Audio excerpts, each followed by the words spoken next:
What's My Line? The program gets professionals into elementary schools to give kids a look at various careers.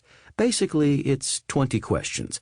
The kids ask me yes or no questions and then try to guess what I do.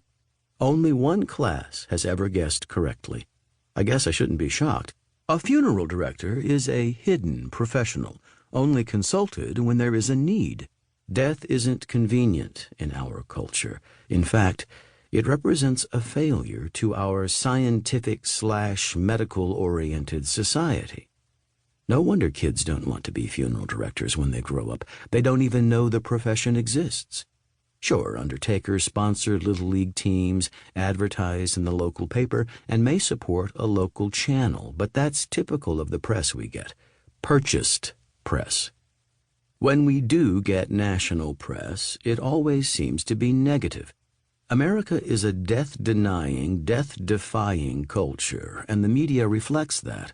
The TV channels and newspapers will run the sensational stories of the 1 percentile of bad apples, the shysters. Proper funerals don't make headlines. But it doesn't have to be that way. When President John F. Kennedy was assassinated, the nation came together and mourned. Everyone remembers that iconic picture of John Kennedy Jr. saluting his father's passing caisson. That image is the epitome of what a funeral is supposed to accomplish: help people to face a death, acknowledge a life well lived, and express their grief in a public forum. A nation healed together during that funeral of one of America's great leaders. Our goal in writing this book was to give the readers a look into our world from our perspective, not the salacious media's. TV shows like Family Plots and 6 Feet Under did a lot for the profession by spinning it in a positive way, and we want to bring you more of that type of spin. But instead of from Hollywood, this time it's from the front lines. Starting with 80 half-baked musings, we distilled them into 50 readable stories that run the gamut of subjects within the profession. To protect the privacy of the contributors, we changed most of the names, except Ken's and mine, and adjusted the settings. In stories that might have contained potentially confidential material, details were altered, but the point the contributor was trying to make was retained. Without capitalizing on anyone's loss, we sought to take a look at the lifestyle of an undertaker, learn a little about the job, and examine some of the thoughts of funeral directors.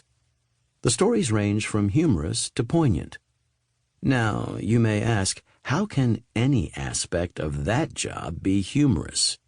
Read on and find out. It's not all doom and gloom, and I think you'll enjoy the ride, even though it may be a somewhat darker ride than you're used to. We're going to take you on a step-by-step journey from bedside to graveside. There is a lot of mystery and myth surrounding our profession, but a lot of life lessons can be learned from death, as you'll find in the ensuing pages. We hope these stories will debunk some myths, answer some questions, and give you a glimpse into our daily lives.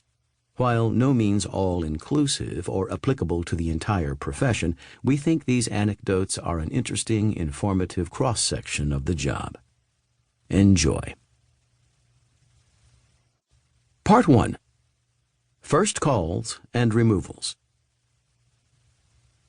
When a death happens, the family contacts the neighborhood funeral home. This initial report of the death is known in the profession as the first call. Soon after it, the remains of the dearly departed are removed from the place of death and brought back to the mortuary for preparation. Unfortunately, the dead have no sense of time.